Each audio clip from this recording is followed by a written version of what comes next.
12 to 18, or you have teenagers from that age group, bring them. Seriously, all the youth leaders met and we organized everything we're doing this summer, and you definitely want to bring your youth because it's going to be awesome. We got a lot of stuff planned. But finally, last thing, and I'll get you guys out of here when it comes to giving.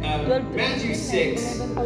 This passage is always pretty challenging. I want to say the Sermon on the Mount. I've been reading the Bible for not as long as a lot of people, but for a decent amount of time. And I gotta say, the Sermon on the Mount, it's still my favorite passage. It's just everything encompassed about what Jesus has to say about not just morality, but what God is, and not just the morality of man, but above and beyond that. And it says in verse 2, "So when you give to the poor, do not sound your trumpet before you, as the hypocrites do in the synagogues and in the street, so that they may be honored by men. I truly say to you, they have their reward in full. But when you give to the poor, do not let your left hand know what your right hand is doing, so that your giving will be in secret, and your Father who sees what is done in secret will reward you." And in verse 19 it says, "Do not store yourselves up treasures on earth where moth and rust destroy, and where thieves can break in and steal.